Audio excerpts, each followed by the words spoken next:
Assalamualaikum warahmatullahi wabarakatuh. Selamat malam, Waalaikumsalam. salam sejahtera buat kita semua, Bapak Ibu sekalian, dari Sabang sampai Merauke yang mulai berdatangan dalam tanda kutip hadir baik di Zoom meeting maupun menyaksikan kita semua melalui saluran YouTube channel TV Desa dan Kades Iwan.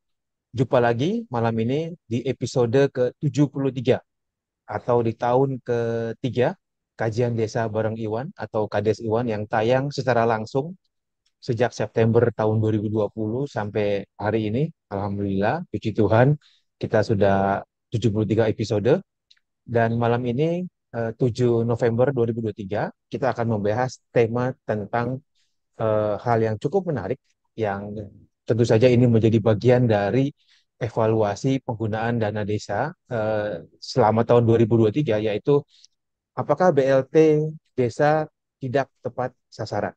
Nah, tema ini akan kita bahas bersama Bapak Ibu sekalian dengan mengundang kelima narasumber dari kementerian dan lembaga. Alhamdulillah sudah hadir. Kemudian dari parlemen, ada dari pimpinan Komisi 5 dan ada dari kawan-kawan dari mewakili Asosiasi Kepala Desa yang berada di Kabupaten Jember dan Provinsi Banten. Kelima narasumber sudah ketiga narasumber dari kelima narasumber sudah hadir di tengah-tengah kita semua di Zoom meeting yang selalu kami siapkan, dan kedua narasumber kita masih tunggu kehadirannya Bapak Ibu sekalian. Narasumber yang pertama tentu saja Pak Felix Darjoko.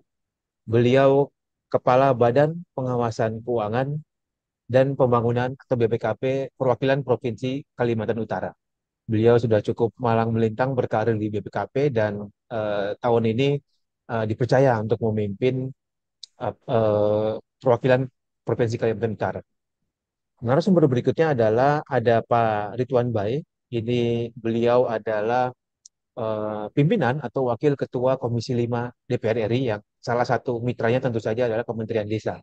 Pak Ridwan memang beberapa kali menghubungi saya, kelihatannya beliau nanti tidak lama bergabung karena ada persoalan jaringan sinyal internet, karena beliau di saat yang sama saat ini sedang berkeliling ke beberapa desa yang ada di dapilnya di Provinsi Sulawesi Tenggara.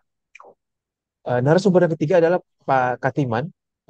Pak Katiman adalah Asisten Deputi Penanganan Kemiskinan Kementerian Koordinator PMK atau Pembangunan Manusia dan Kebudayaan. Beliau tentu saja akan bercerita tentang bagaimana sesungguhnya BLT desa ini yang bersumber dari dana desa terhadap penanganan pengentasan kemiskinan ekstrim yang saya kira sudah di depan mata targetnya yang harus dientaskan.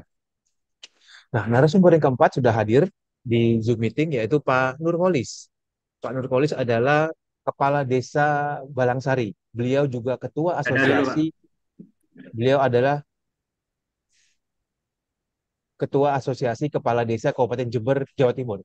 Sudah hadir. Dan yang terakhir, Mas Wayudin, eh, kaum muda, anak muda, yang sudah dua periode, tapi sudah dua periode menjabat sebagai kepala desa di Kabupaten Serang, Provinsi Banten, dan beliau juga adalah ketua PAPDESI atau Perkumpulan Aparatur Pemerintah Desa seluruh Indonesia, Provinsi Banten. Beliau juga mengkonfirmasi saya sedang dalam perjalanan ya. Kelihatannya memang belum belum bergabung. Pak Katiman sudah bergabung, Pak Katiman Karto Winomo. Ini juga kayaknya sepertinya lagi dalam perjalanan.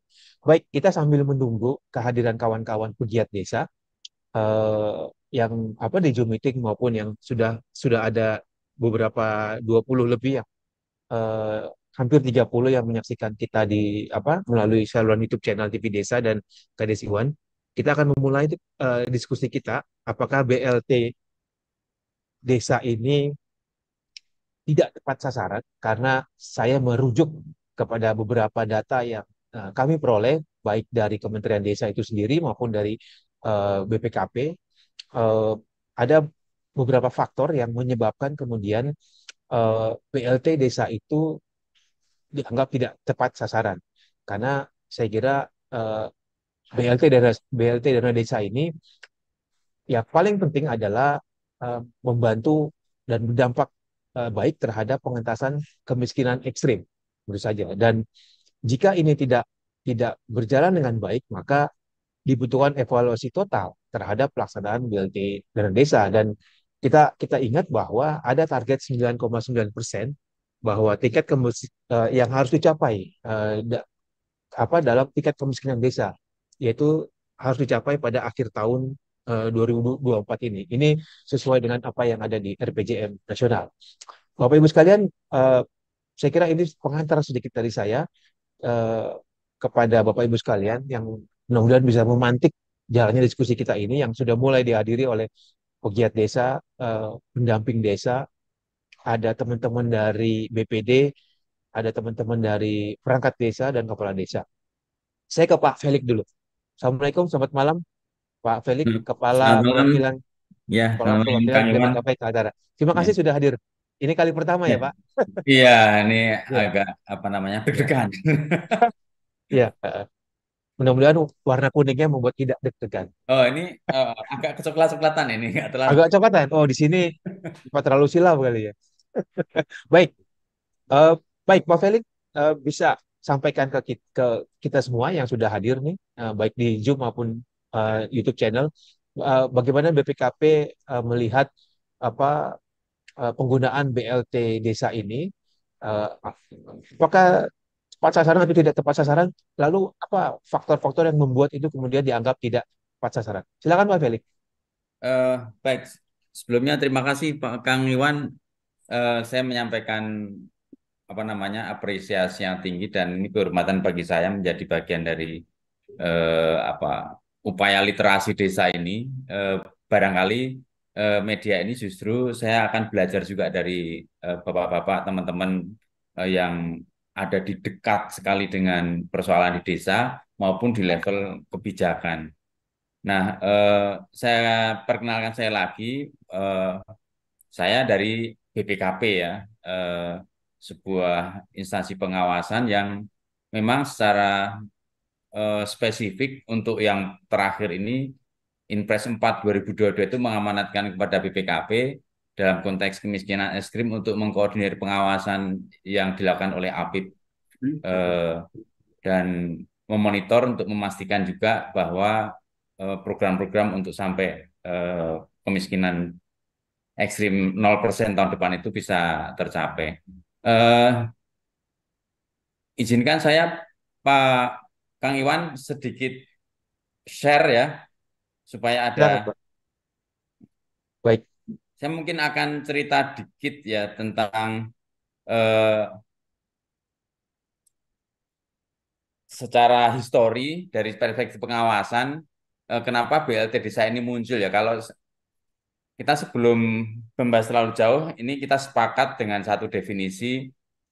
Sebentar, belum ya? Saya belum share. Belum muncul. Belum muncul, Mas. Sudah kelihatan? Oke, Ya. sudah. Oke. Eh, Ya, kita sepakat BLT desa definisinya di Permendes 8 ini dinyatakan seperti ini ya, kegiatan pemberian bantuan langsung berupa dana tunai yang bersumber dari dana desa kepada keluarga penerima manfaat dan diputuskan melalui musyawarah desa sesuai dengan kriteria sesuai peraturan perundangan. Ini definisi yang muncul terakhir kali. Tapi saya mau menyampaikan eh, latar belakang kebijakan ya. Kita ingat betul kalau mundur ke pandemi itu pandemi itu memang bencana, tetapi eh, menimbulkan banyak berkah juga terkait dengan sasaran pembangunan.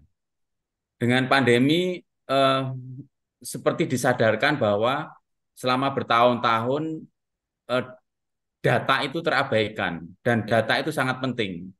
Sangat gelagapan saat itu ketika kebijakan pembatasan sosial, lalu kemudian akan memberikan kompensasi, ternyata data di Kementerian Sosial, misalnya di TKS, itu 5 tahun ternyata tidak diupdate sama sekali. BPKP ditunjuk waktu itu oleh Presiden untuk membantu kementerian dalam konteks data ini. Jadi diminta membantu untuk cleansing data dan eh, cukup surprise ternyata data yang secara terlapor itu baik-baik saja. Setelah kita masuk itu ternyata 5 tahun tidak disentuh ya data di DTKS. Lalu kemudian kita bantu lewat proses cleansing data ke sana kemari, lalu kemudian eh, pembatasan semakin luas, lalu yang mau dibantu lebih lebih luas lagi dan makin terasa gap antara apa yang dibutuhkan untuk disasar dalam pembangunan program-program pada saat itu dengan apa yang dimiliki pemerintah. Selain tidak diupdate, juga yang ada pun eh, banyak banyak yang meleset gitu ya.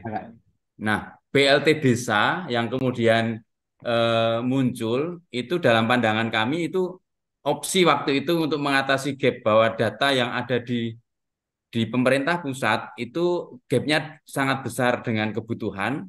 Lalu sementara di arus bawah itu takut untuk mengubah data karena eh, takut pada auditor juga. Auditor datang dengan satu parameter yang sudah ditetapkan, ketika dianggap menyalurkan bukan sesuai yang terdata, itu dianggap keliru gitu. Nah, sementara memang banyak yang meleset.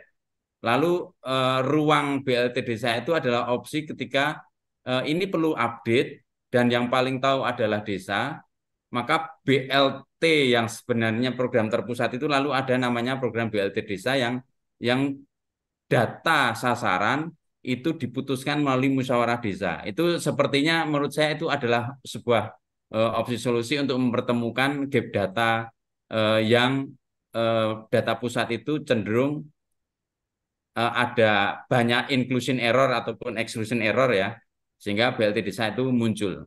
Lalu perkembangannya pertama adalah kompensasi COVID karena pembatasan sosial.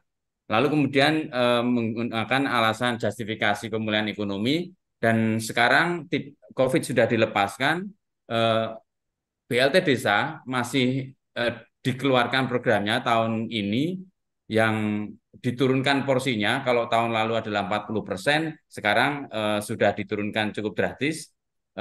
Tujuannya spesifik untuk kemiskinan ekstrim itu ya. Eh, itu yang mungkin bisa saya sampaikan dan kita dari sisi pengawasan selalu bergerak dari regulasi, kerangka regulasinya itu eh, untuk saat ini adalah ini ya, dari Inpres 4, Kemenko 32, Permendes 8, Permenku 201, dan secara operasional di Kementerian Keuangan ada Dirjen Perimbangan Keuangan. Nah, BPKP menggunakan kerangka regulasi ini untuk melakukan pengawasan eh, periode tahun 2023. BPKP secara secara makro akan melihat apakah BLT Desa tahun 2023 itu nanti seperti yang diharapkan. Memang eh, saat ini sedang berjalan, Kang Iwan, proses evaluasi BLT Desa. Kami kebetulan di Kalimantan Utara menjadi bagian dari yang harus melaksanakan itu dan sedang menurunkan tim. Saya kira eh, itu jadi kenapa BLT desa tetap diangkat? Kami melihat ya karena angka kemiskinan kontribusi tertinggi adalah dari desa. Ya desa lebih tinggi kontribusi kemiskinannya ketimbang ketimbang kota. Ini yang hendak dikejar sepertinya ya. Dan eh, pengawasan BLT desa itu kemudian ingin melihat atau berangkat dari tujuannya sendiri. BLT desa itu akan dianggap berhasil apabila memang bisa mengatasi apa namanya mengurangi beban pengeluaran kelompok penerima manfaat ya. Jadi yang diukur kalau satu keluarga ditambah BLT desa itu dibagi dengan garis kemiskinan dikalikan jumlah anggota keluarga itu kalau lebih satu itu berarti BLT desa berhasil. Kalau ternyata masih kurang satu, kurang dari satu, berarti BLT desa tidak berhasil. Nah dari sini eh, kita akan melakukan evaluasi apakah menuju ke arah situ dan ini erat kaitannya dengan tentang tepat sasaran atau tidak. ukurannya adalah ini ya, pemerintah menentukan seperti itu. Eh, nah ini kriteria yang memang eh, sudah ada, tapi mungkin nanti tetap menjadi bahan cincangan untuk diskusi. Kenapa kriteria yang sepertinya begitu tidak terlalu sulit ini eh, tetap ada problematis ketika bicara tentang BLT desa. Ini eh, perlu tidak perlu, tepat sasaran atau tidak dan seterusnya. Kemudian eh, ini hasil pengawasan kami sampai semester semester 2 atau triwulan triwulan 3 ya, triwulan 3 terakhir. Ini BPKP secara keseluruhan potret secara umum tentang alokasi BLT desa. Eh, Grafik ini menggambarkan menggambarkan kebanyakan desa itu mengalokasikan BLT desa itu eh, di di angka 15% ya. 10 sampai 15% itu di desa yang tingkat kemiskinannya eh, sekitar 15%. Nah, yang ke kanan itu adalah ketika desa yang tingkat kemiskinannya tinggi, itu ternyata juga ada beberapa yang sedikit menganggarkan BLT desanya. Nah, secara umum eh, ada risiko tidak optimal karena potensi ketidaktepatan sasaran itu tinggi karena dari 80% dari yang kita sampel 21.000 itu tidak menggunakan belum menggunakan data P3KE yang dikelola atau yang diterbitkan yang dikoordinir oleh Kementerian PMK ya. Eh, itu fakta yang kita temui dari pengawasan sampai triwulan 3. Itu barangkali ini menjadi satu potret yang eh, nanti eh, dilanjutkan dengan satu diskusi oleh Bapak-bapak. Nah, ini tujuh hipotesis dari kami problem tata kelola BLT desa berkaitan dengan tujuan yang ingin dicapai tadi. Jadi tata kelola secara eh, yang ini ada risiko-risiko yang sumbernya bisa masalah apa namanya masalah pengetahuan, tapi juga moral hazard barangkali juga tidak sedikit di sini. Pertama, hipotesisnya adalah eh, Perkades penetapan KPM itu tidak mengacu hasil Musdes. Mungkin akan kita temukan penetapan KPM itu ada gap, ada nama-nama yang ada di Musdes tapi tidak ada di Perkades KPM. Kemudian distribusi pengetahuan itu rendah ya tentang penggunaan data P3KI.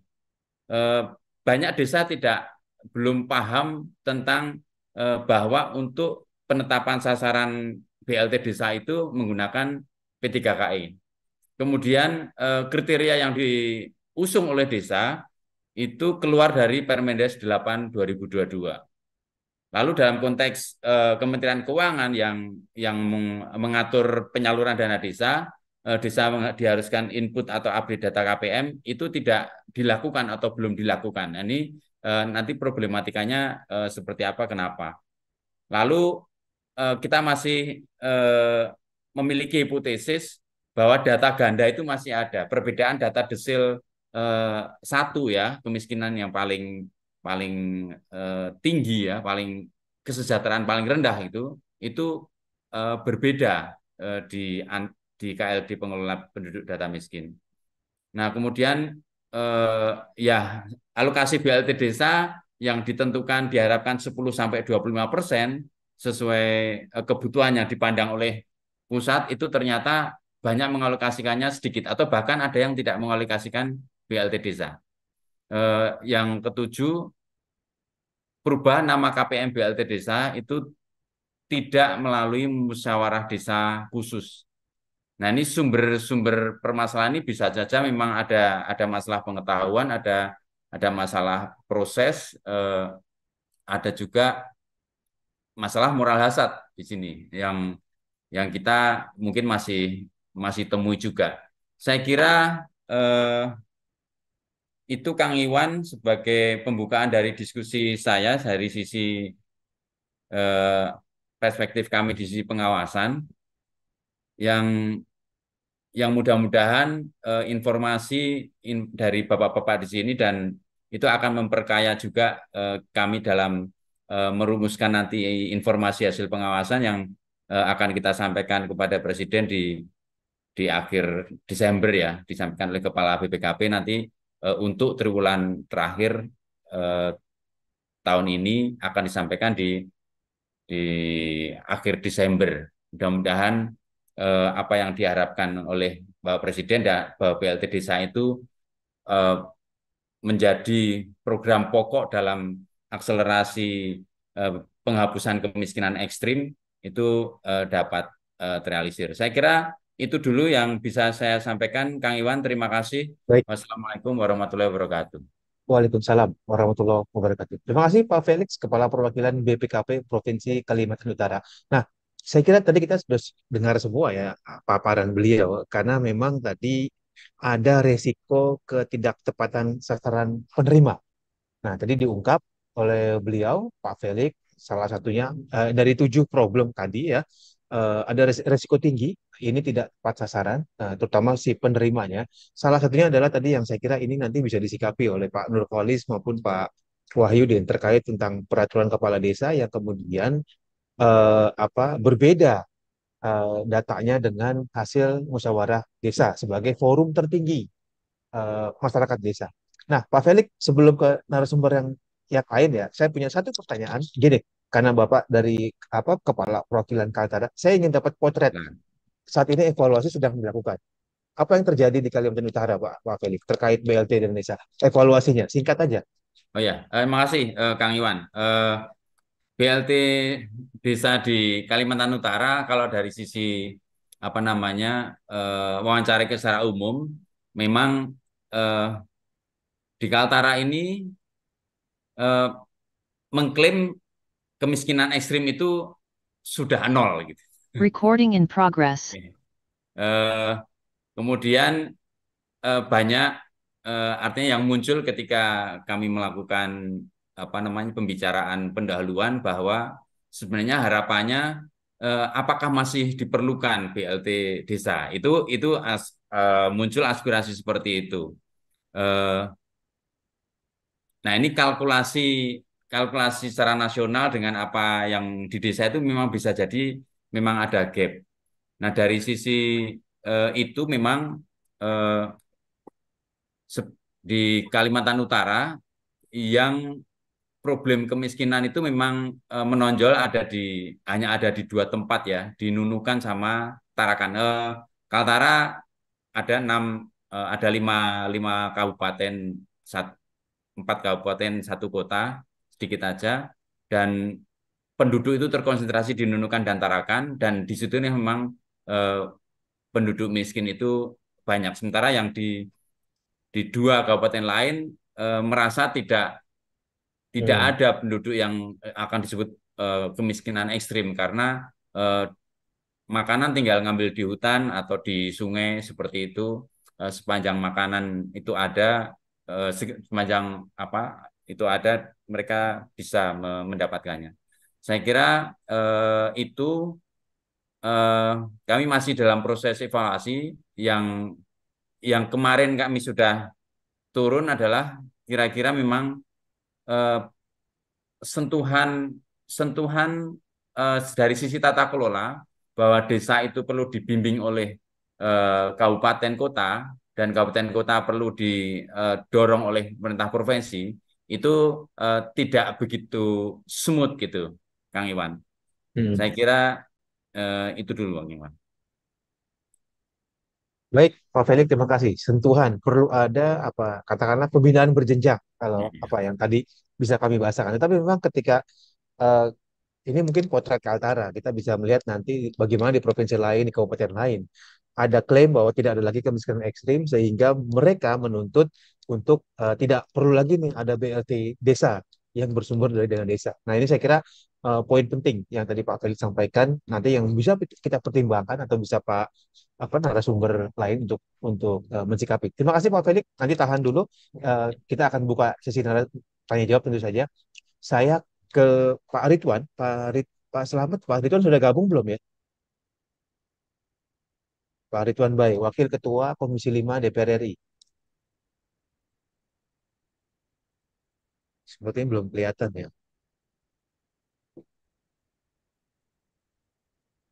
Kita tunggu ya, karena kita kita sambil nunggu, eh, kita ke apa? Kita ke Jakarta dulu. Kita ke Jakarta dulu ke Pak Slamet. Pak Tuan sudah ada? Ridwan Bai?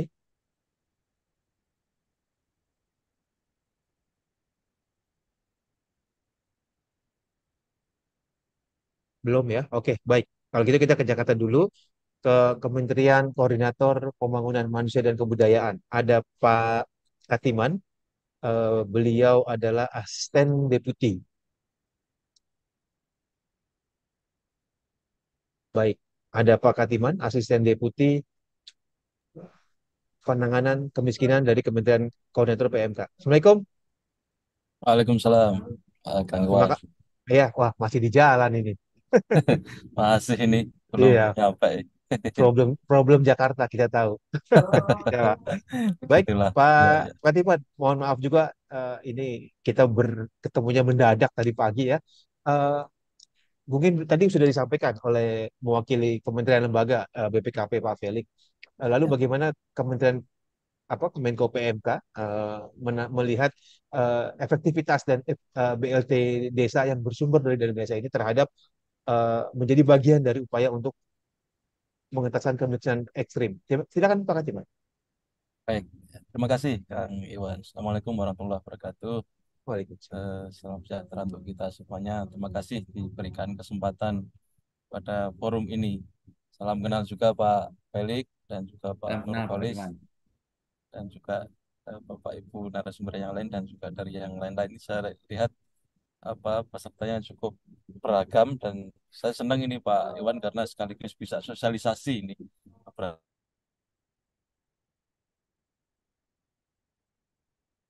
begitu.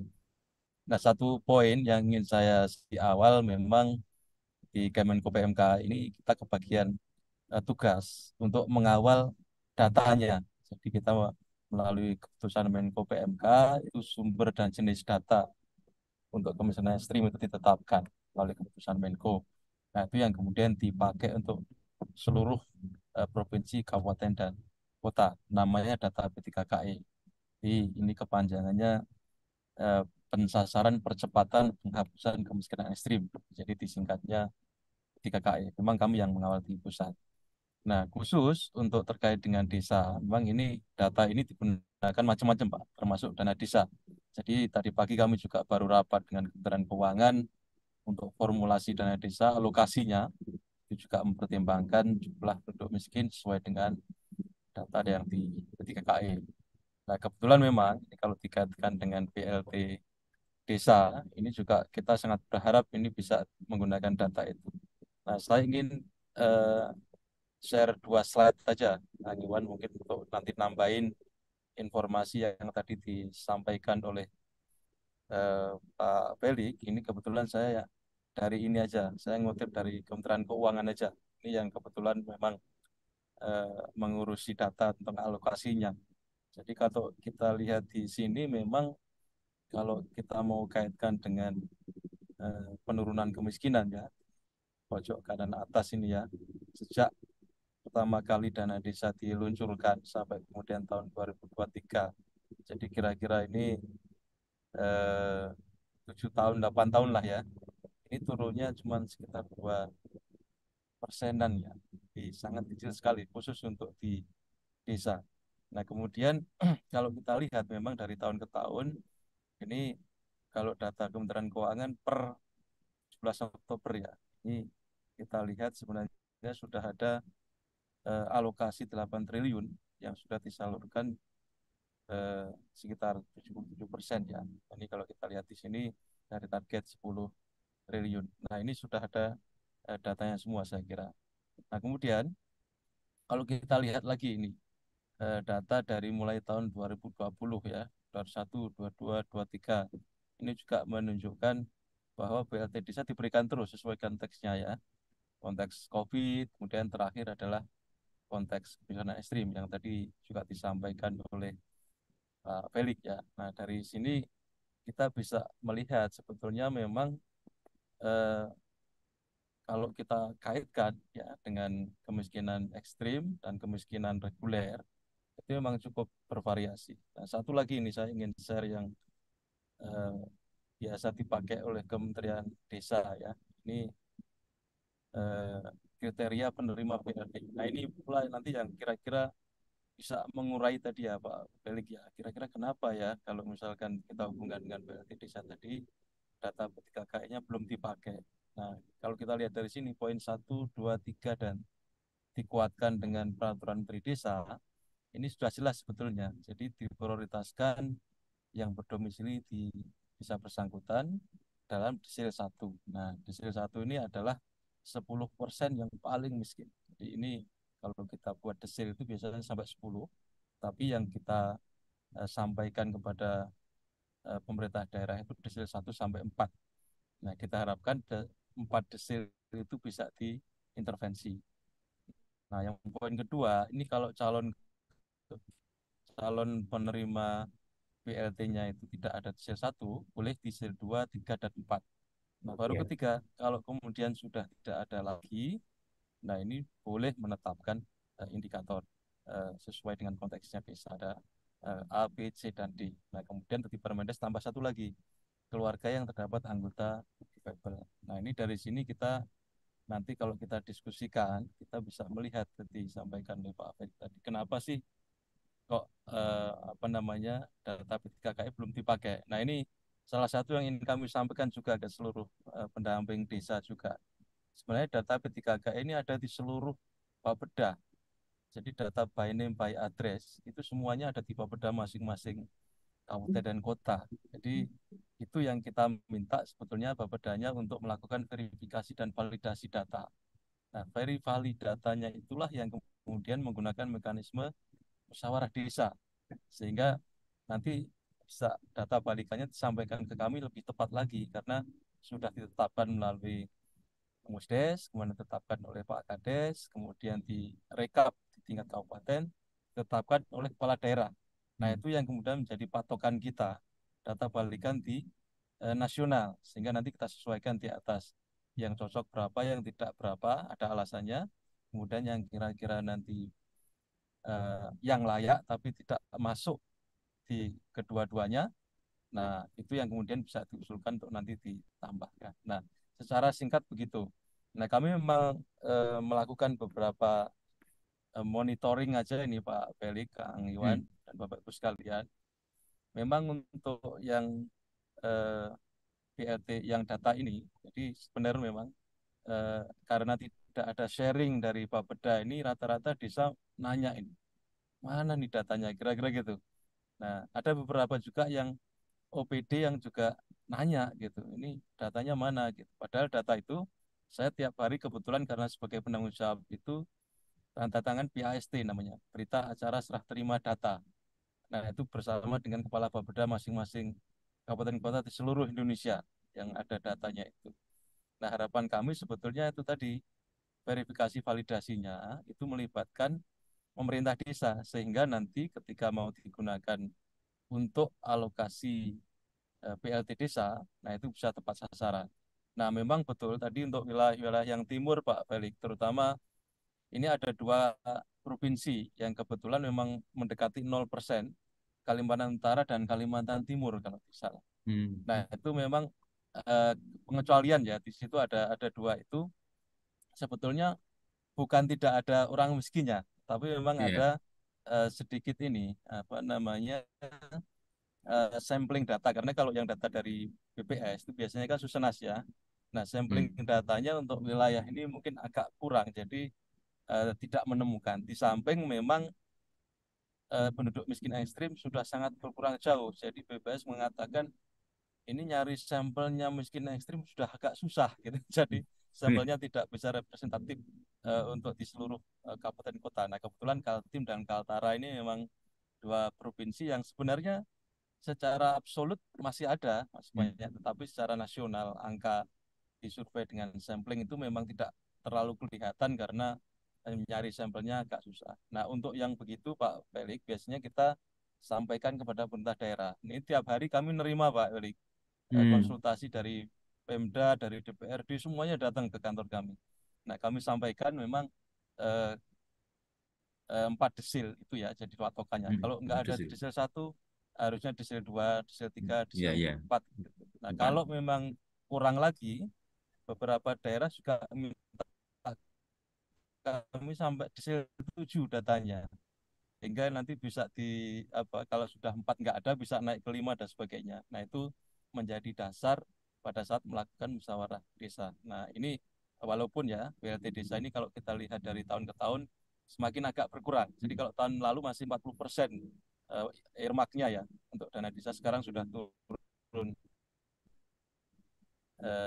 jadi maksimal 25%. Tapi memang betul Pak Felix, ini kami setuju. Tadi usulannya Pak Felix, dan nanti akan kami tuangkan di dalam surat edaran bersama 3 menteri, itu Menteri Desa, Menteri Keuangan, Menteri Dalam Negeri, supaya gubernur dan kabupaten kota ini, bupati dan wali kota ikut mengawasi, memastikan bahwa yang alokasi 25% BLT itu benar-benar bisa dilakukan. Karena tadi itu temuan Pak Felix betul, ini ada yang nggak ngalokasikan, ada yang alasannya nggak ada orang miskin, kemudian nggak ini ada anggarannya dan sebagainya. Nah, itu bisa diawasi. Bahkan kita mendorong kalau yang miskin ekstrimnya tinggi itu harusnya maksimal 20% untuk BLT desa.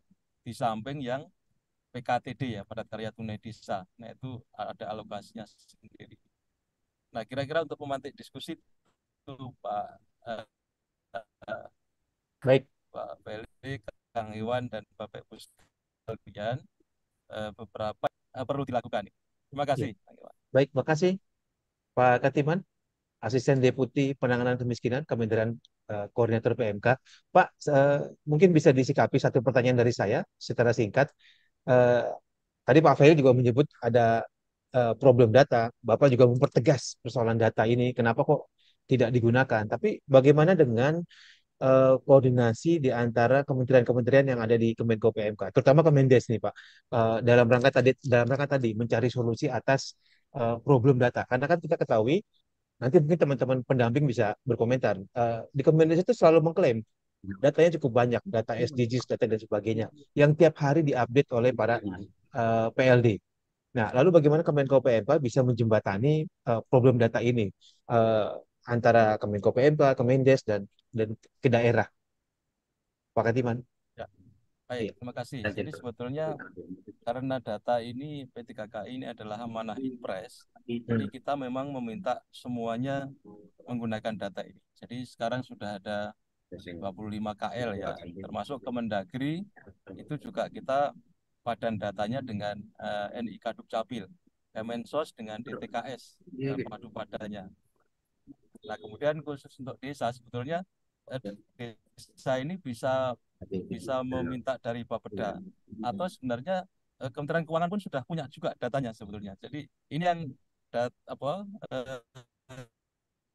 eh, data kita ini memang kita buka, tetapi memang karena ada ketentuan BAST, karena ini Pak Address, jadi kami tetap menggunakan payung BAST itu untuk memberikan data. Nah, kami juga ada di Kemenko PMK itu juga asisten deputi yang mengurusi khusus desa juga ada. Nah, kami selalu berkoordinasi supaya data ini dipakai. Termasuk tadi pagi kami sudah rapat, Kang Iwan, dengan Kementerian Keuangan itu, intinya adalah bahwa data ini dipakai. Nah, siapapun boleh pakai gitu ya, KL-KL yang lain, bahkan untuk formulasi data. Kalau diperlukan kita pun pakai by name by address, jadi diberikan secara gelondongan lah gitu ya, enggak agregat, tapi by name by address pun akan dikasih. Nah, itu tergantung dari ininya. Nah, monggo ini sebenarnya karena sudah dikunci tadi itu di Permendes pun pakai P3KE juga ada, di formula di PMK Peternakan Keuangan juga pakai P3KE.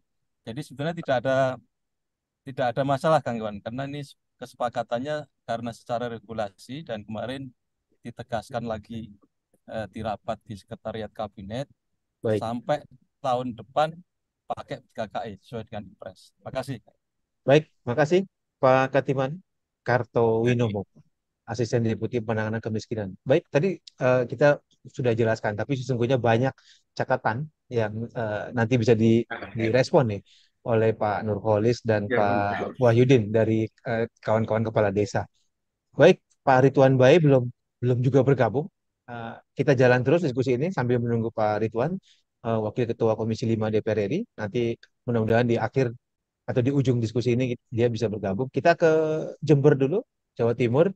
Ada Pak Haji Nurholis, beliau Kepala Desa Bangsal Sari. Beliau juga Ketua Asosiasi Kepala Desa Kabupaten Jember. Assalamualaikum Pak Ketua, Pak Kades, apa kabar? Waalaikumsalam warahmatullahi wabarakatuh. Alhamdulillah Alhamdulillah. kita Ya, dalam jumpa lagi jumpa lagi Pak Kades. Tadi banyak tuh Pak catatannya.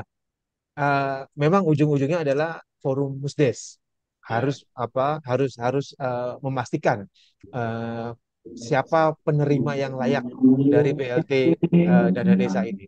Tetapi sebelum ke Musdes, saya kira ada banyak hal yang tadi Pak Katiman dan Pak Felix berikan catatan kritisnya soal misalnya ternyata alokasinya kecil di APBDes, kemudian data P3K ini belum optimal digunakan, kemudian pembinaan dari Pemkab Jember misalnya di tempat Bapak itu juga lemah. Atau saya kira banyak lagi catatan-catatan yang tadi Pak Felix dan Pak Katiman sampaikan. Silakan Pak Nurholis. Terima kasih terutama jurusan Bapak Iwan Sulaiman, Thomas Iwan yang telah memberi kesempatan kepada saya Kepala Desa Lestari, sekaligus Ketua Asosiasi Kepala Desa Kabupaten Jember. Saya di sini mewakili KS Kabupaten Jember bahwasanya pada kesempatan yang berbahagia ini ada beberapa informasi penting yang terkait dengan BLT dana desa. Jadi kita rangkuman dari beberapa masukan dari semua kajian ini contoh kecil yang terjadi di desa saya pada tadi. Pada tahun 2021 itu waktu BLT dana desa itu langsung verifikasi data itu diserahkan langsung sama desa, ini benar-benar tepat sasaran. Jadi sasarannya ini memang tepat dan sudah ada regulasi yang sudah ada. Jadi pada tahun 2021 itu ada 96 orang yang kita bantu untuk dana desa. Nah pada tahun 2022 ini kita pakai data P3K yang tadi disebutkan jadi pakai data pengelolaan pencatatan kecepatan penghapusan kemiskinan ekstrim. Nah ini yang tidak disebut. Pada tahun 2022 ini data dari P3K yang disodorkan ke masing-masing desa, sudah desa Bangsal ini ada 210. Tapi pada yang masuk ini cuma tetap di 96. 20 pada tahun 2023 juga demikian. Jadi tidak ada sinkronisasi antara data yang desa peroleh, yang kita peroleh, yang kita mencari sendiri sesuai dengan apa yang kita tahu di desa. Karena memang yang belum tahu data Indonesia ini adalah semua adalah pemberdayaan desa. Dan ini kasus ini bukan hanya terjadi di desa Bangalsari, tapi hampir seluruh di wilayah kecamatan, ada 31 kecamatan di Kabupaten Jawa Timur ini. Pada prinsipnya keluhan-keluhan dari semua kades seperti itu. Jadi tidak ada sinkronisasi data yang disuguhkan dari 32 yang dasarnya P3KI tadi dengan yang diperoleh desa yang dicari oleh masing-masing pemerintah desa sendiri. Ini yang jadi masalah.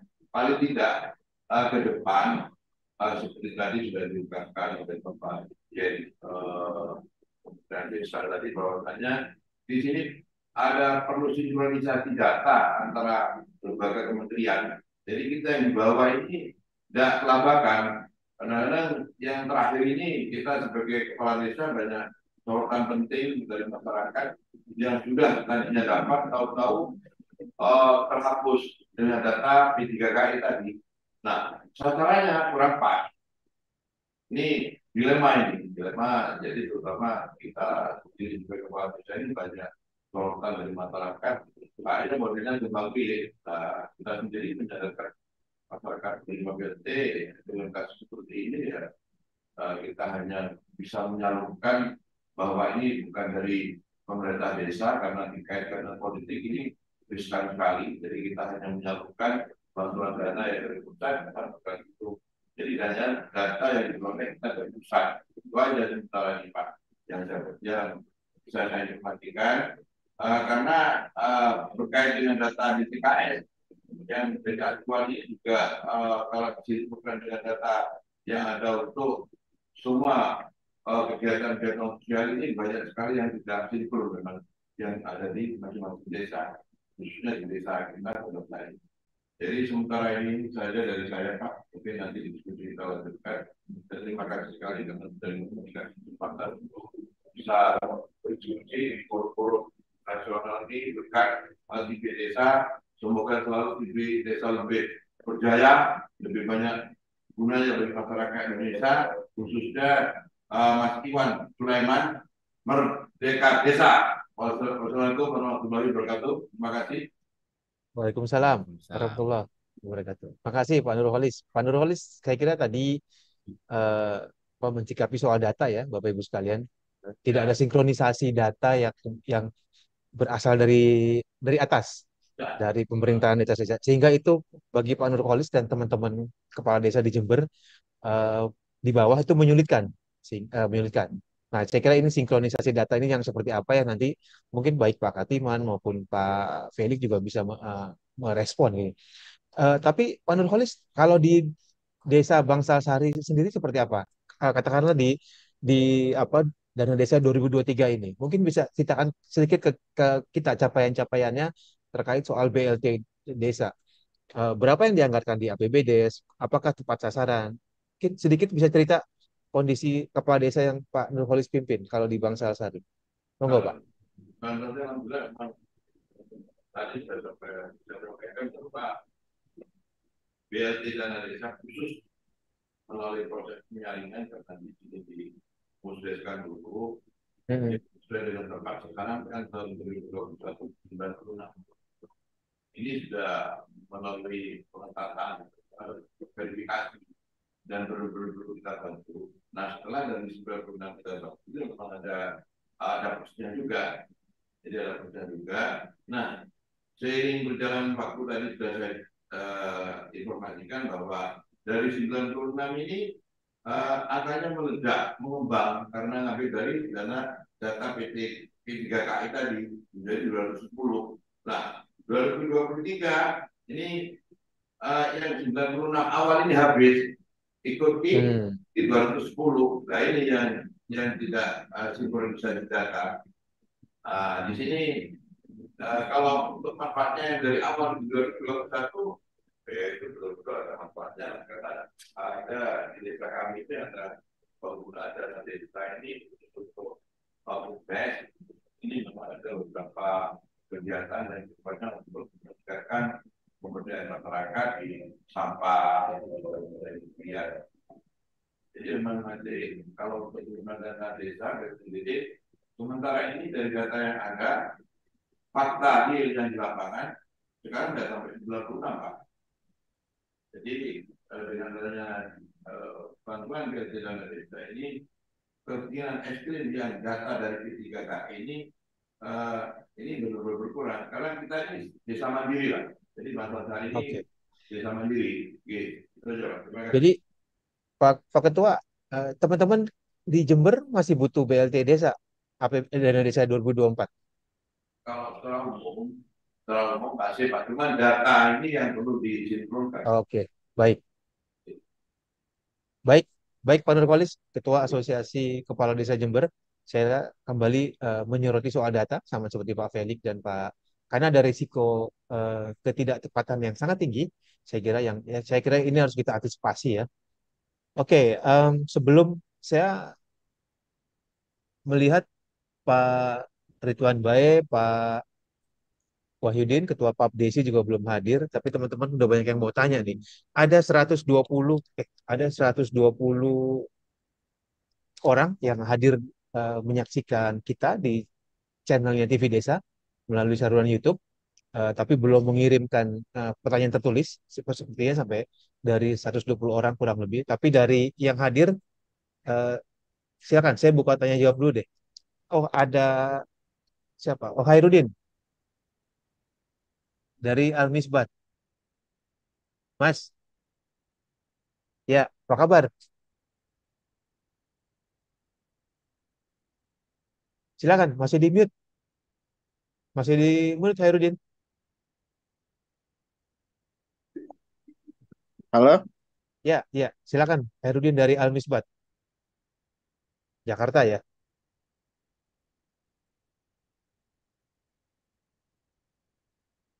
Silakan Pak Hairudin.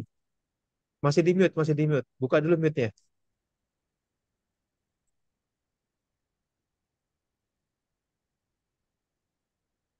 Pak Hairudin, bisa dengar suara saya? Ya, Nah, oke, silakan. ya, Ya, oke. silakan, silakan, silakan. Ya,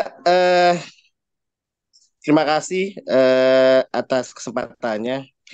Jadi saya dari Almisbat, juga penggiat perhutanan sosial. Jadi Hmm. saya sering banyak berhubungan dan sering ke desa-desa ya, terutama desa sekitar hutan dalam konteks untuk pemberdayaan masyarakat desa melalui perhutanan sosial. Eh, Terkait dengan isu BLT yang tidak tepat ya, saya ingin kembali ke seperti ini. Apakah BLT ini akan terus dilakukan ya, dilaksanakan? Karena memang kalau saya kalau tujuan dari BLT ini menurut saya, tapi kalau nanti bisa dibenarkan kalau keliru ya, itu kan dalam rangka percepatan penghapusan kemiskinan ekstrim dan mengurangi dampak ekonomi akibat ya kemarin misalnya pandemik ya. Artinya tujuan dari BLT dana desa ini kan, bantuan langsung tunai dana desa ini kan dalam rangka untuk percepatan penghapusan kemiskinan yang ada di desa. Padahal sebenarnya di desa juga banyak sumber daya alamnya. Kalau itu bisa di create ya, pemerintah desa dengan berbagai pihak gitu loh. Kalau dia bisa melakukan mengasesmen potensi-potensi desa yang potensi-potensi yang dimiliki di desa. Jadi pertanyaan saya misalnya adalah sampai kapan sih BLT ini akan terus berlangsung gitu loh. Apakah BLT bisa menjadi stimulus untuk percepatan penghapusan kemiskinan? Sementara kalau di sekitar ada 25.000 desa yang berdampingan dengan hutan dan kebetulan ada program perhutanan sosial, sebenarnya kan pengelolaan pengelolaan secara terintegrasi atau pengelolaan kawasan itu kan bisa juga dilakukan dalam rangka untuk penghapusan kemiskinan, bahkan bisa menjadi peluang untuk penyerapan tenaga kerja. Jadi tidak harus terus melulu kita uh, desa tergantung dengan bantuan langsung tunai untuk pengentasan kemiskinan. Nah, apakah ini bisa sampai kapan ini berlangsung? Apakah bisa di stop gitu loh? Dengan kemudian desa bisa memanfaatkan kekayaan alamnya. Terima kasih Pak Iwan. Selamat malam. Baik, terima kasih Pak Herdun Ambok. Beliau ini pegiat pegiat perhutanan sosial ya, dari desa ke desa, terutama desa hutan atau hutan desa. Terima kasih. Siapa? Mas Thomas deh, Mas Thomas dulu dari Klaten. Beliau ini pendamping lokal desa dari Kabupaten Klaten. Silakan Pak Thomas.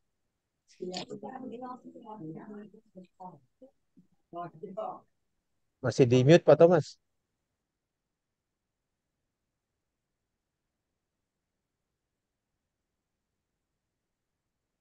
Masih di mute Pak Thomas, bisa dengar suara saya? Dengar Pak Iwan. Ya, monggo. Terima kasih Pak Iwan atas kesempatan untuk berbagi cerita. Terima kasih pula untuk Pak Felix, Pak Katiman, Pak. Recording stopped. Yang pertama tentunya saya membagikan pengalaman saya ketika mendampingi pertama kali menentukan KPM BLT, itu terus terang Recording in progress. merasakan ada kesulitan tersendiri yang dialami oleh kepala desa atau Pemdes. Meskipun Pemdes sudah menyampaikan kriteria sesuai regulasi, tapi di paparan bawah Pak RT, Pak RW itu biasnya ada di situ, sehingga ada menjadi tidak tepat sasaran. Kemudian yang kedua, saya sebagai pendamping mungkin sifatnya pasif. hanya mengawal tapi tidak bisa katakanlah memverifikasi atau oh ini tidak layak atau ini orang yang sudah diusulkan sebetulnya kelihatan mampu sebaiknya digugurkan. Nah, semacam itu tidak bisa.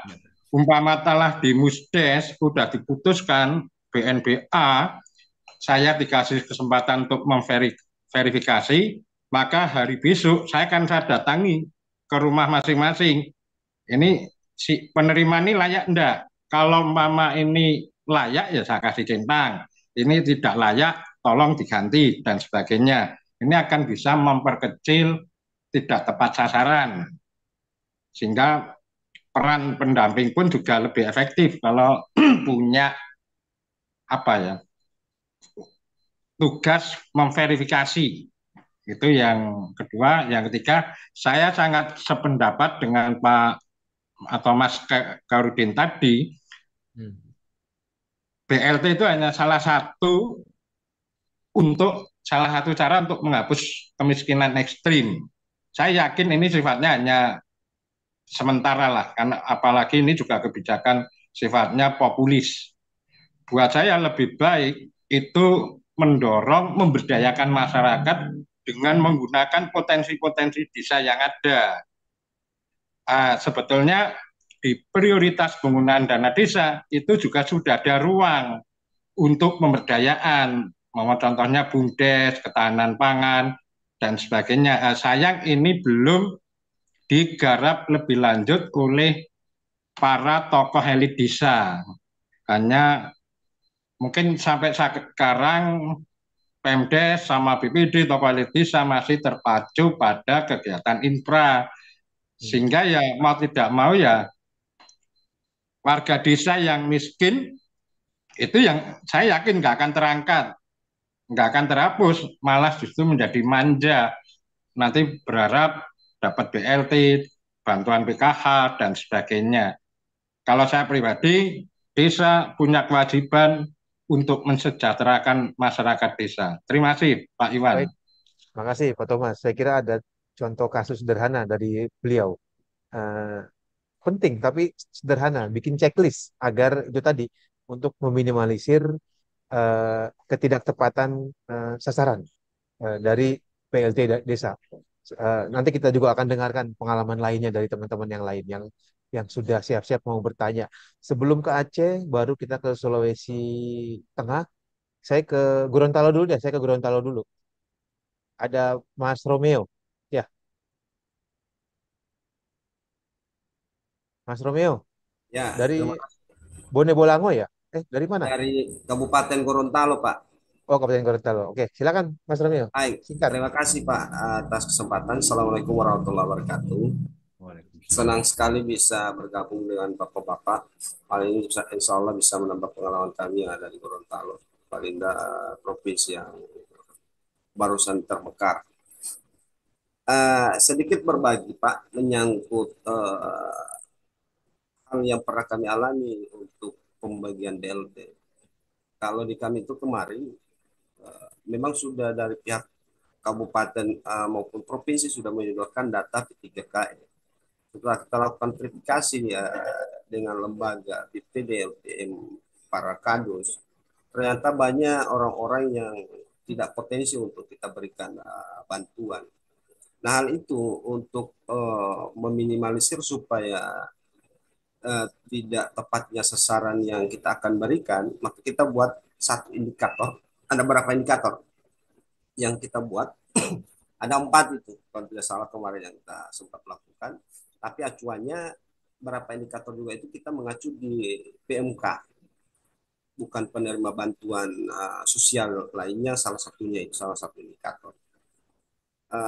Sehingga setelah kita lakukan verifikasi di data P3KE tersebut, ternyata cuma 2 yang bisa kita masukkan untuk menjadi penerima. Sementara di satu sisi dalam aturan itu diwajibkan desa untuk memberikan BLT sesuai daftar P3KE. Nah, ini juga yang sedikit menjadi agak membingungkan kita. Sementara masyarakat yang ada di tingkat desa itu otomatis orang-orang di desa itu yang mengetahui seperti apa kedudukan mereka atau penghasilan mereka. Itu pertama. Kedua, maka langkah yang kami ambil selain dari P3K itu kami upayakan untuk bisa mendapatkan. Alhamdulillah sudah terlaksana. Saya kembali ke situ Pak Iwan Ya. menyangkut penerima BLT ini. Tadi sudah kita bahas, ada teman-teman lain dari provinsi lain sudah menyampaikan bahwa akan ada penghapusan menyangkut penerima BLT. Yang pertanyaan saya, durasi penghapusannya ini sampai di mana? Apakah cuma sebatas penghapusan, kemudian tidak ada indikator bahwa katakanlah ada beberapa orang penerima ini, andai sudah mencapai indikator ini maka harus dihapus. Andai belum tercapai indikator tersebut, otomatis BLT-nya tetap masih akan ada lagi. Bisa jadi seperti itu. Itu yang pertama. Yang kedua, andai kita melakukan penghapusan, kenapa cuma di BLT saja, Pak? Penerima bantuan lain tidak pernah ada kalimat untuk ada penghapusan.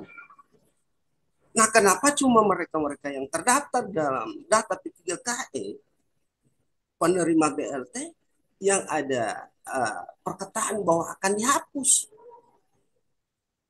Saya sangat sepakat untuk dihapus. Paling tidak kembali seperti yang disampaikan oleh Pak Slamet tadi, bahwa supaya tidak akan ada sifat manjanya masyarakat terhadap bantuan, maka berikan durasi waktu.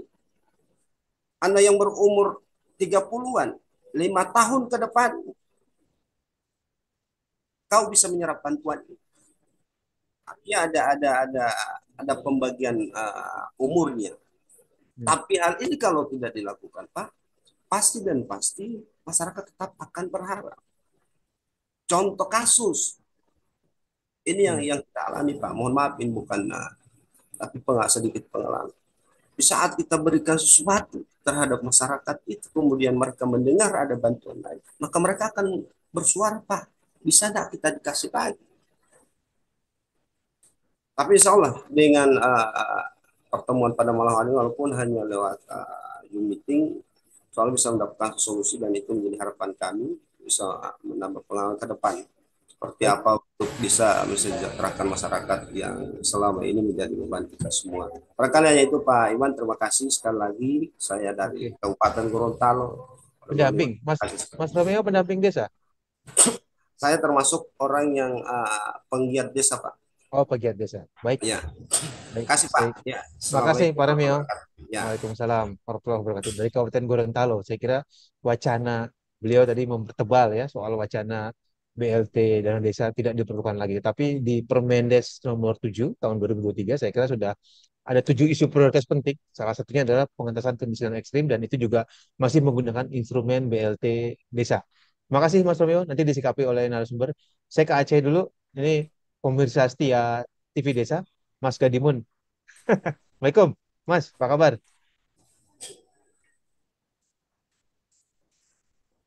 Waalaikumsalam Mas Iwan. Silakan, singkat. Baik. Assalamualaikum warahmatullahi wabarakatuh.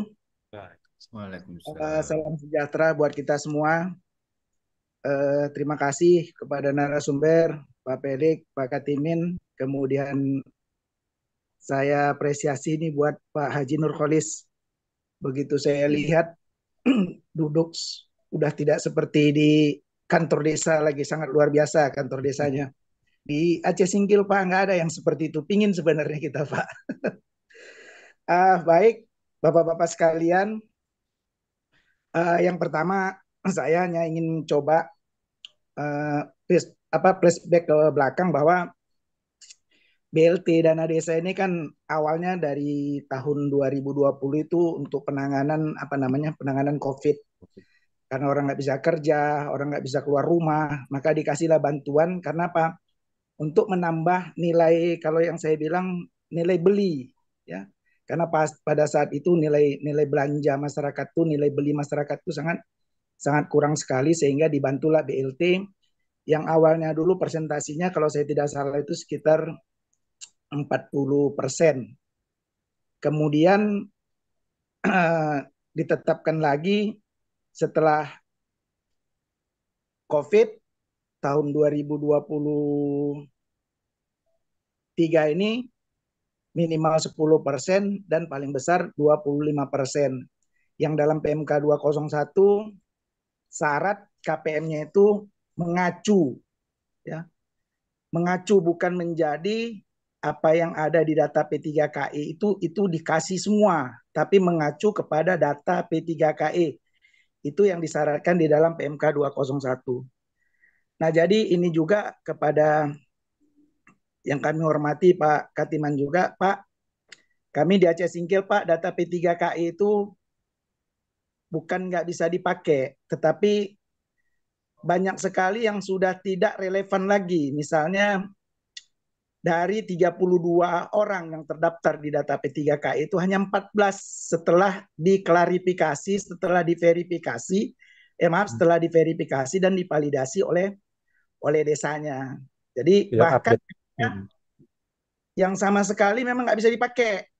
Nggak ada orang lagi udah di situ. Orangnya udah jadi kepala desa, udah jadi P3K, bahkan sudah ASN pun ada yang masuk di P3KE.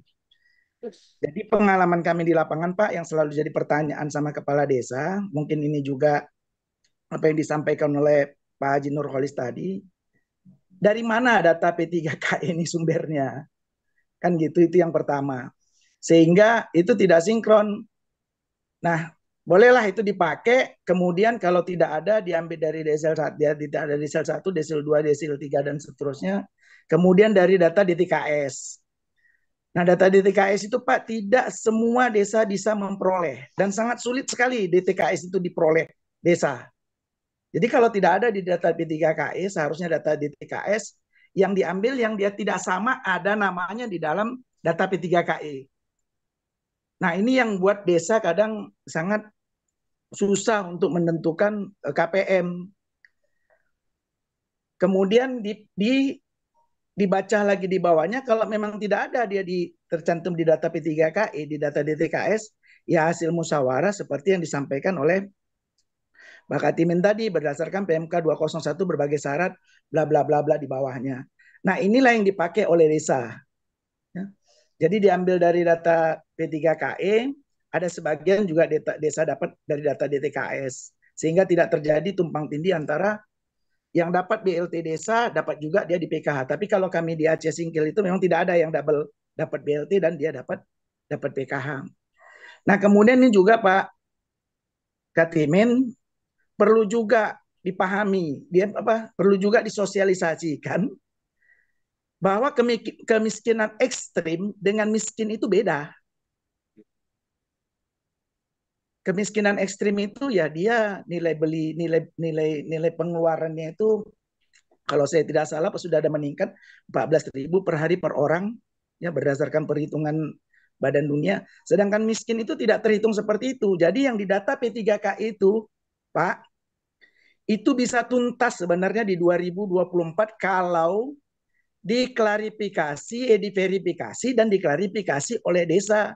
Sehingga nama yang sudah tidak dicoret, dilaporkan ke bupati. Bupati nanti melaporkan ke TNP PN2K yang diketuai oleh wakil presiden. Kalau ini nggak dilakukan, Pak, ya saya mohon maaf aja, jangan harap 31 Desember 2024 itu kemiskinan ekstrim itu bisa tuntas 0%. Kalau data P3KE tidak diklarifikasi. Kemudian sedikit lagi Pak Iwan, ya. Untuk 2024 itu juga kemungkinan seperti Permendes 7 itu BLT masih tetap ada. Nah, cuma isu yang kita dapat nanti itu dia minimal 25% karena nanti ada lagi aturan petunjuk operasional tentang prioritas penggunaan dana desa tahun 2024. Kalau yang nomor 7 tadi ini berlangsung untuk selamanya. Jadi ini Pak, untuk Pak Katimin, ini ya kami mohon juga lah melalui kami tenaga pendamping Pak Katimin, ya, ada sinkronisasi antara data yang dikeluarkan oleh pusat dengan data-data yang ada di kabupaten melalui dinas sosial atau melalui instansi-instansi yang ada di kabupaten ini. Karena memang ini datanya tidak pernah sinkron, dan desa itu punya data yang disebut dengan IDM berbasis SDGs desa. Kenapa itu nggak itu aja yang dipakai yang sudah dilakukan oleh desa. Oke. Nah, terakhir Pak Iwan, mohon maaf, BLT Singkat, Pak. desa tidak tepat sasaran. Kalau menurut saya yang sekarang, yang saya lihat di lapangan, itu mereka sudah sangat verifikatif sekali dalam menentukan. Dan itu hampir rata-rata yang dapat itu ya dia yang tua, janda, kemudian punya penyakit menahun, kemudian memang pengangguran, nggak ada dari penghasilan, nilai beli belanjanya itu sangat sangat Oke, baik. sekali. Itu aja Pak Wan, makasih banyak. Mohon maaf Ya. udah panjang lebar nih. Assalamualaikum warahmatullahi wabarakatuh. Waalaikumsalam warahmatullahi wabarakatuh. Makasih Bang Hadimun dari Aceh Singkil, Provinsi Aceh. Saya kira tadi ada pertanyaan yang sangat mendasar soal keupdatean dan soal dari mana basically data P3K ini diperoleh, dan kemudian soal tadi yang saya sampaikan di awal, Kemendes misalnya itu kan punya data SDGs desa yang diklaim juga tiap hari update. Nah, bagaimana kemudian ini kan kembali ke soal apa tadi, sinkronisasi. Ternyata memang malam ini kita banyak bicara soal ketidaksinkronan data yang kemudian menyebabkan itu ada resiko tinggi penerima BLT desa tidak tepat sasaran. Oke, saya ke Tojo Una-Una, Sulawesi Tengah. Pak Ridwan ini Kepala BPD. Ya Pak Ridwan ya? Pak Ridwan? Masih di mute Pak? Dibuka Pak mute-nya? Pak Ridwan? Pak Ridwan bisa dengar suara saya? Masih di mute? Unmute dulu Pak Ridwan.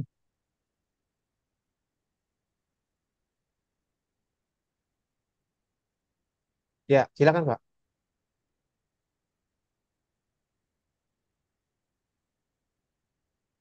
Pak Ridwan? Oh, oke. Masih tersambung Mas Slamet, Pak Ridwan? Tidak ya sepertinya. Putus ya?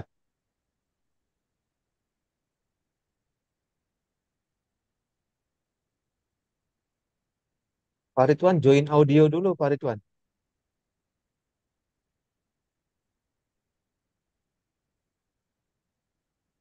Baik, oke. Saya masih belum melihat Pak Ridwan baik. Ini Pak Ridwan yang lain ya, narasumber Wakil Ketua Komisi 5 DPR RI, dan Pak Wahyudin juga belum saya lihat. Ini ada dari Maluku Utara, Ketua Papdesi. Pak Rudi mau bicara? Ada sekitar hampir 200 yang menyaksikan kita di YouTube channel TV Desa dan Ya, KDC. Siapa ini? ya. Baik, terima kasih sebelumnya. Assalamualaikum warahmatullahi Oh, wabarakatuh. Salam Pak Rudi ya. Berdesa. Salam Merdesa Pak Ya, Rudi. ya, Silakan siap. perkenalkan diri dulu Pak Rudi. Silakan singkat. Ya, baik. Nama saya Rudi Duwila, Ketua DPD Papdesi Maluku Utara. Jadi di kesempatan malam hari ini sebelumnya saya memberikan apresiasi buat Pak Iwan, luar biasa, dan Bapak-bapak semua yang tergabung dalam Zoom meeting pada malam hari ini. Jadi substansi dari dialog kita atau Zoom meeting kita pada malam hari ini yang menjadi sasaran yang saya mohon maaf agak sedikit terlambat baru masuk. Terlambat masuk. Jadi tadi saya perhatikan banyak fokus pada soal BLT ya, BLT. Jadi kita di timur, bagian timur ini, kalau terkait dengan BLT ini, banyak masyarakat yang lain juga komplain. Karena BLT ini menurut pandangan masyarakat yang lain itu mengajak warga masyarakat mereka malas untuk bekerja. Karena mereka menunggu waktu 3 bulan terima BLT. Ya kan, 1 triwulan mereka terima BLT. Nah, mereka tidak mau bekerja lagi, mereka menunggu waktu 3 bulan terima. Jadi kemudian pemanfaatannya tidak tepat sasaran, ya kan? Ada kala anak-anaknya ambil untuk beli HP, atau kebutuhan-kebutuhan yang tidak mendasar, ya kan? Olehnya itu, menurut pandangan saya selaku Ketua DPD Papdesi Maluku Utara, saya lebih cenderung gimana kita lebih mendorong digantikan dengan BLT itu kita lebih fokus pada artinya untuk memberikan bantuan kepada masyarakat dalam bentuk kayak usaha UKM, UMKM. Nah, itu yang menurut pandangan saya agar mereka tidak dimanjakan dimanjakan dengan kita berikan sentuhan BLT itu. Nah, itu yang harus kita rubah. Kalau tidak Baik, ini rata-rata khususnya kita di wilayah Maluku Utara ini itu banyak warga ada pihak-pihak tertentu yang komplain terkait soal BLT ini. Jadi itu menurut pandangan saya. Jadi kalau bisa harus dirubah. Jangan karena ini kan BLT ini tujuan kan pasca pandemi COVID kemarin. Jadi untuk memberikan artinya bagi masyarakat tidak bisa beraktivitas sehingga diberikan BLT. Tapi katakan kita sudah tidak mengalami COVID lagi kan. Nah, jadi menurut saya lebih baik kita hentikan untuk BLT itu. Begitu baik. Pak Iwan, mungkin sementara dari saya. Saya kembalikan. Oke, Terima makasih kasih. Pak Rudi. Makasih Pak Rudi. Sudah hampir jam 10 ya di sana. Terima kasih Pak Ya, Rudi, Ketua ya, PAP. siap. PAP, Lagi PAP. 8 menit jam 10. Oke, baik. Terima kasih Pak Rudi, Ketua Papdesi Maluku Utara. Pak Ridwan mau lanjut dari Ya, 7 undang-undang. halo, Ya, halo singkat ya Pak Pak, Iwan, singkat. dengar? Ya, dengar Pak. Singkat Pak. Oh iya, ya. Baik, terima kasih Pak Iwan. Iya, ada kendala sedikit di laptop saya. Ya, Saya coba ke Iya, terima kasih. Assalamualaikum warahmatullahi wabarakatuh. Waalaikumsalam.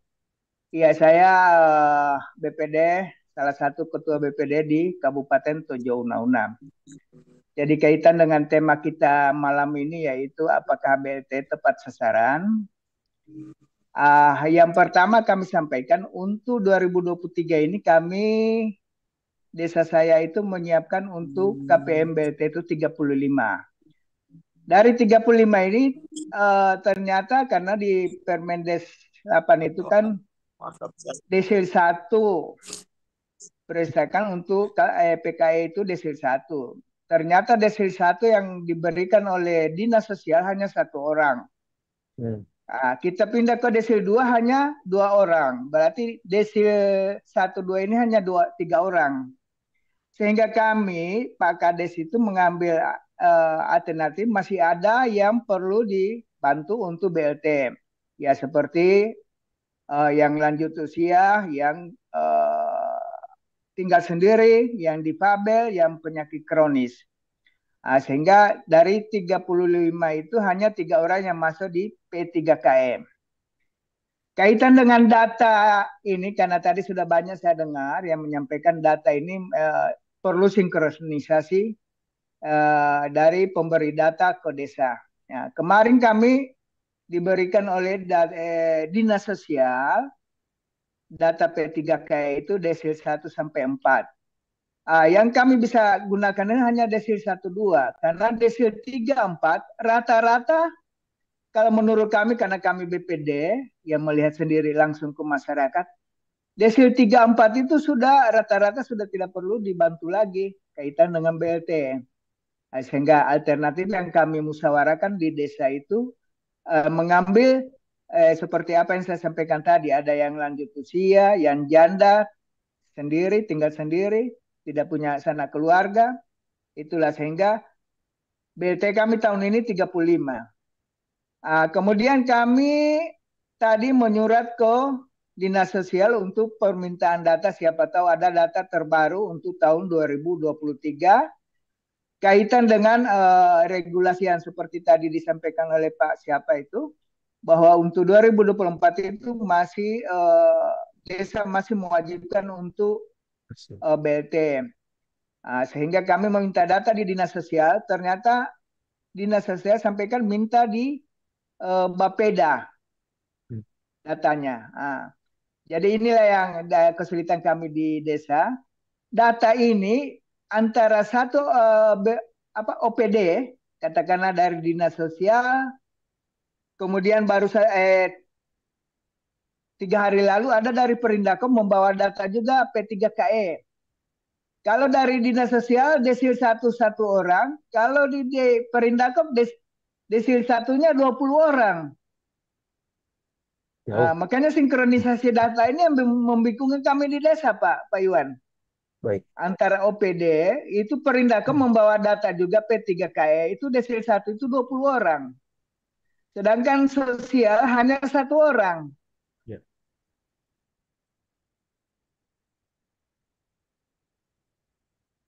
Pak Ridwan, ini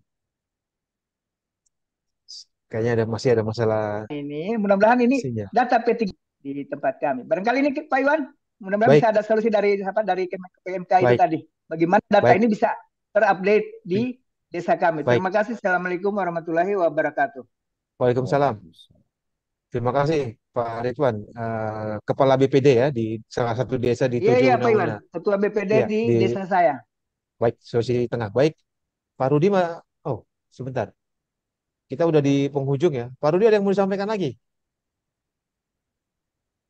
Ketua Papdesi Maluku Utara, cukup ya Pak? Baik, soalnya angkat tangan ini. Ya, jadi begini Pak Iwan, saya sepakat tadi seperti saya 2 menit Pak, sepakat 2 menit. Ya, tadi soal Bapak yang dari mewakili BPD tadi ya. Ya, jadi jadi saya tadi lupa untuk sampaikan soroti soal tadi. Jadi harus saat ini kalau seandainya untuk kita mendorong bagaimana memperhatikan warga masyarakat yang sakit kronis bertahun-tahun ya, di desa masing-masing.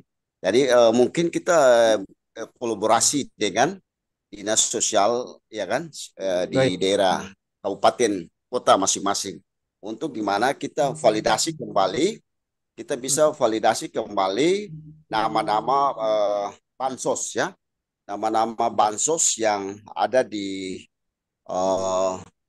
dinas sosial kabupaten kota ini harus kita bisa memperhatikan kalau benar-benar warga yang namanya sudah baik, masih Pak Rudi. melekat di Hmm, data bansos ya, kalau bisa kita rubah kita ganti dengan warga yang mungkin sakit kronis yang bertahun-tahun di desa, yang mungkin saat ini kita dari desa mengamankan nama-nama mereka di BLT. Kalau bisa kita Pak Iwan lewat media ini, forum ini, saya berharap Pak Iwan bisa rekomendasikan lewat lewat Kementerian Desa dan Kementerian Sosial untuk kita baik, bisa validasi kembali nama-nama sudah. penerima bansos Ya, yang ada di Kementerian Sosial itu bisa baik, kita baik segera Pak Rudi. ada Sudah kami rekomendasi tangkap. dari desa-desa yang masing-masing untuk bagaimana para ya ya Baik, udah ya siap baik ya oke. baik, terima Itu kasih. mungkin yang menjadi rekomendasi dari saya Baik, selaku DPD Papdesi Utara baik, ya. terima kasih Pak Rudi. Terima kasih Baik, saya ya kembalikan ke narasumber untuk ya memberikan siap. respon tanggapan dan sekaligus closing statement ya. Kita udah hampir selesai. Saya ke Pak Felix dulu. Saya kira lagi-lagi penekanan. Saya kira Pak Felix juga butuh butuh apa kepastian data, butuh kepastian pembinaan pengawasan agar pengawasan yang dilakukan oleh BPKP ini bisa berjalan dengan baik. Pak Felix, silakan Pak. Ya, makasih Kang Iwan.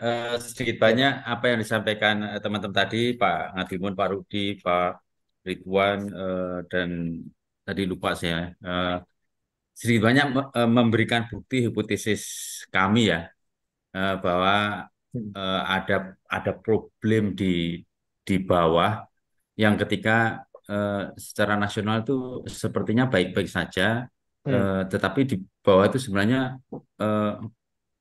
akhirnya menimbulkan pertanyaan. Karena bagi kami ketika membaca proses bisnis, loh data ini kan bottom up. Ya, artinya secara kebijakan nasional itu sudah diupayakan munculnya BLT desa itu bottom up-nya sangat menonjol. Jadi ada disebut Musdes, lalu Musdes itu kemudian Perkades, lalu ditetapkan kepala daerah kemudian datanya disuplai ke PMK, lalu kemudian disubmit dalam sebuah aplikasi, turun lagi ke desa gitu. Tapi tadi banyak muncul pertanyaan, mempertanyakan P3KI dari mana. Nah, itu jadi pertanyaan kami yang nanti sebenarnya jadi ada apa di situ? Apakah memang ada bypass gitu ketika submit data P3KI itu main cepat sehingga eh, pokoknya asal ngumpul dulu atau memang waktu berubah submit datanya T-1 atau tahun sebelumnya kemudian ketika membutuhkan di tahun berikutnya atau 2 tahun berikutnya baru dapat itu sudah berbeda datanya. Tetapi mekanisme di dalam P3KE itu kan tetap ada sistem update data dan itu pun dari bottom up dari desa melalui musdes khusus sehingga selalu asumsinya dari nasional itu terupdate. Itu nanti itu yang memang perlu diurai. Lalu kemudian apakah BLT ini sementara atau tetap itu memang ini program yang di banyak negara juga pernah dilakukan dan tentu BLT tidak untuk selamanya. Dan eh, kalau kami lihat memang BLT hanya salah satu dan banyak program untuk penggunaan dana desa itu untuk peningkatan pendapatan ya. Kan ada 3, mengurangi beban pengeluaran, meningkatkan pendapatan sama kantong-kantong kemiskinan. Nah, meningkatkan pendapatan itu banyak platform lain, terutama sekarang yang digenjot adalah BUMDes. Itu juga menurunkan kemiskinan dan untuk kemiskinan ekstrim ini memang kalau tadi ada yang wah ini populis ya barangkali eh, sinyalemen itu ada benarnya ya karena tahun 2024 dicanangkan target 0% angkanya dan itu yang paling cepat mengurangi beban pengeluaran adalah BLT desa. Saya kira dari kami ini terima kasih masukan-masukan kami untuk peluru-peluru ketika mengidentifikasi lebih clear nanti persoalan sehingga bisa merekomendasi secara lebih baik kepada kepala daerah maupun tentu bagi kepala BPKP adalah ke presiden ya yang dianggap dilaporkan baik belum tentu secara detail itu berjalan seperti yang dilaporkan baik oleh di level kementerian lembaga di pusat. Saya kira demikian, Kang Iwan. Makasih sekali Pak Iwan. Baik, Itu dari kami. sami-sami Pak Felix, Kepala Perwakilan BPKP Kalimantan Utara. Saya kira keberlanjutan BLT Indonesia ini saya kira masih akan terus. Kita akan lihat bagaimana tahun depan ya progres dari pengentasan kemiskinan di desa terutama. Dan saya kira tadi juga baik ada belanja isu yang tadi beliau dapatkan ya yang dari kawan-kawan yang bertanya. Terima kasih sekali lagi Pak Felix. Saya ke Pak Katiman. Baik, terima kasih. Iya, sudah nyampe rumah Pak. Sudah. Sudah. Alhamdulillah ini. Monggo Pak. Tadi penting sekali tuh. Ini menyikapi soal P3KE ini Pak. Baik, baik. Soal data. Silakan Pak. Baik, terima kasih sekali Kang Iwan, Pak Felix dan Bapak Ibu sekalian. Tadi saya mengikuti diskusinya menarik sekali dan itulah dinamika di bawah. Nah, ada beberapa yang ingin saya sampaikan. Ini terkait dengan satu tentang data ya, P3KI. Jadi P3KI ini adalah sebenarnya data yang merupakan hasil padanan begitu. Jadi induknya itu adalah dari data sensus ya. Data sensus pendataan keluarga itu dari BKKBN. Itu. Nah, kemudian dipadankan dengan NIK di Dukcapil, Kementerian Dalam Negeri. Jadi dilihat karena sekarang kita pakai satu single number untuk identity, jadi NIK. Nah, setelah itu dipadankan lagi dengan data DTKS yang punya Kemensos. Nah, itulah jadinya namanya data P3KI. Nah, data ini memang khusus pesanan Pak Presiden karena pada saat tahun 2022 itu tidak ada data by name by address yang sekaligus ada peringkatnya. Jadi pada saat ada top up Bansos tahun 2021 ketika dievaluasi ternyata yang dapat itu yang 10% terbawah itu hanya sedikit. Makanya kemudian ada data P3KI. Nah, ini asalnya begitu. Nah, cara penghitungannya Bapak Ibu sekalian ini menggunakan modeling ya. Nah, modeling itu pakai di proxy lah karena ini datanya sekitar 243 juta individu atau sekitar 71 juta keluarga. Jadi banyak sekali dan itu by name by address. Ada orangnya, alamatnya di mana dan dia masuk di peringkat berapa. Nah, contoh yang bagus untuk pemanfaatan tadi yang disampaikan Pak Ridwan tadi dari Tojo Una-Una. Jadi memang dari data kita yang modeling itulah kami sampaikan kepada seluruh Bapeda di kabupaten kota dan provinsi. Tujuannya adalah dilakukan verifikasi dan validasi. Karena kami yakin pasti dari data itu akan ada perubahan. Minimal ada 4 yang berubah. Ada yang sudah meninggal, ada yang pindah alamat, ada yang datanya ganda, dan kadang-kadang NIK tidak ditemukan. Nah, itulah yang kita harapkan dari daerah itu kemudian melakukan verifikasi validasi. Nah, kita berikan ke daerah itu ada desil 1 sampai 4. Tetapi fokusnya adalah desil 1. Nah, tapi Bapak Ibu sekalian, kenapa kami berikan 4 desil? Karena disitulah perubahannya itu kenceng. Jadi ada yang sudah naik ke desil 4, tapi kemudian ada sedikit gejolak, dia turun lagi ke 1.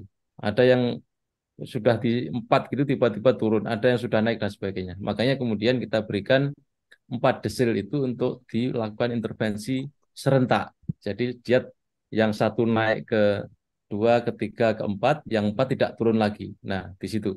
Nah, tapi sekali lagi pada saat verifikasi validasi, ini kami mengharapkan memang ada dilakukan musyawarah desa. Nah, di musyawarah desa itulah nanti data yang list itu ini nanti bisa dicentang, oh ini ya, ini tidak. Oh ini ada yang di luar P3KE tapi bisa diusulkan. Nah, ada 3 data Bapak Ibu yang biasanya disampaikan ke kami di Kemenko PMK. Dari data itu, dari desa itu, kami harapkan direkap lagi di tingkat kabupaten atau kota, kemudian di SK-kan melalui kepala daerah.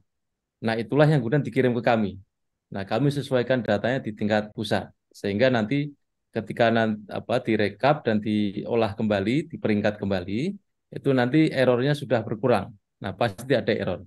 Tapi Bapak Ibu sekalian, tadi ada contoh bagus dari Pak Iwan tadi.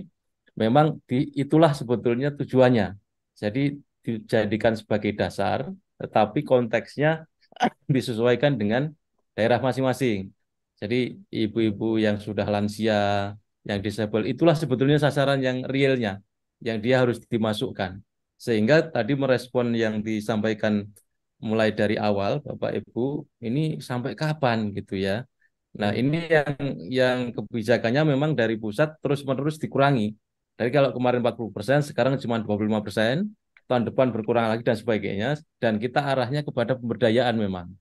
Nah, ini juga yang kami harapkan Bapak Ibu sekalian, nanti para pendamping desa bisa mendorong. Karena evaluasi kami juga, misalnya penerima bansos PKH, ada yang 7 tahun, 8 tahun, 9 tahun itu nggak mau lulus.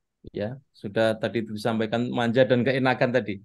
Nah, disitulah sebenarnya nanti kalau sekarang di Kemensos punya program namanya PENA, Pak, Pahlawan Ekonomi Nasional. Idenya adalah yang lulus bansos ini kemudian diberikan bantuan modal pemberdayaan. Itu. Jadi yang mau lulus, begitu dia menyatakan lulus, sudah akhirnya yang data dia penerima bansos dicoret karena dia udah lulus. Nah, begitu terus. Nah, kami berharap nanti dana desa juga arahnya pemberdayaan, Pak, ke sana. Jadi dengan begitu nanti pelan-pelan sudah nggak ada lagi BLT desa. Cita-cita begitu, sudah arahnya ke pemberdayaan semua. Nah, nanti Bapak Ibu sekalian yang kami harapkan memang tadi itu kami mohon dikawal. Jadi datanya itu ada di Bapeda masing-masing.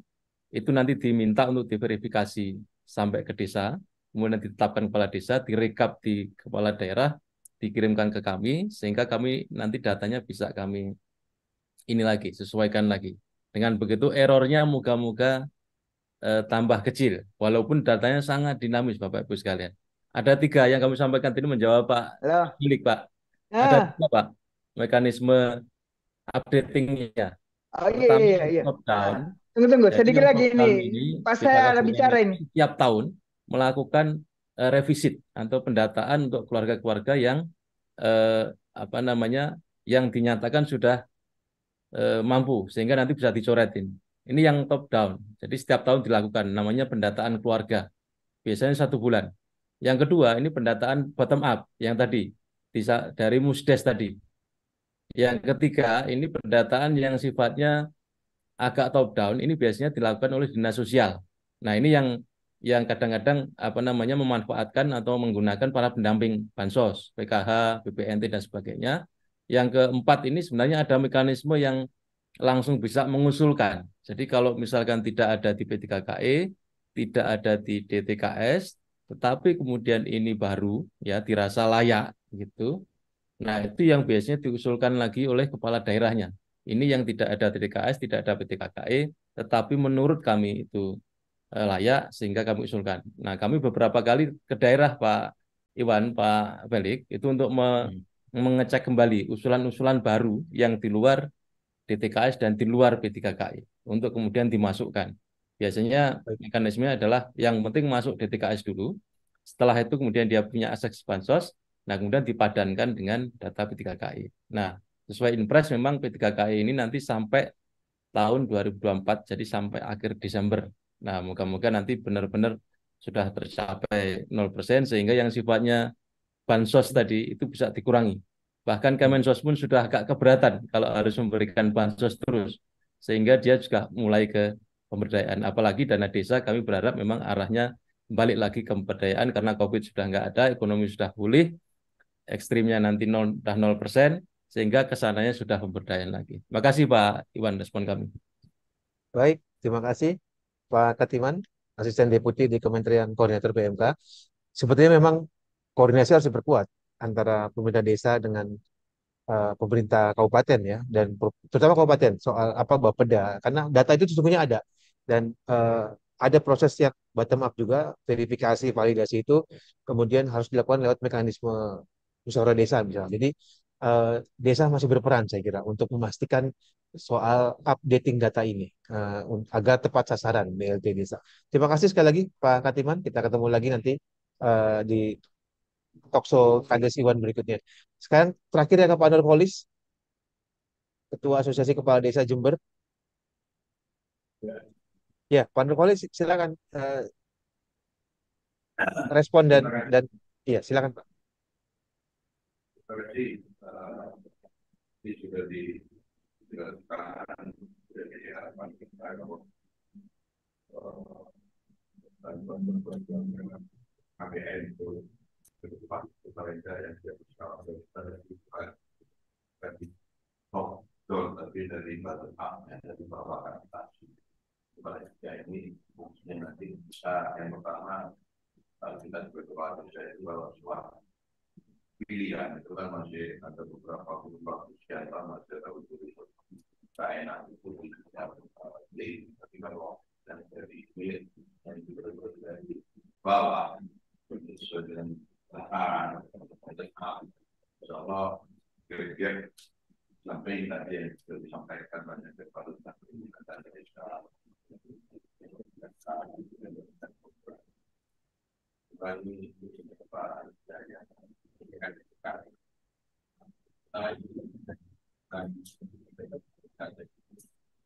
terutama yang tadi sudah dibahas pada level adalah situasi dari data yang valid adalah betul dari bawah dari desa itu modelnya dari bawah ke atas. Terima kasih. Ini untuk Pak Iwan lanjut. Baik, terima kasih Pak Nurholis, Kepala Desa Bangsa Sari Jember, Ketua Asosiasi Kepala Desa.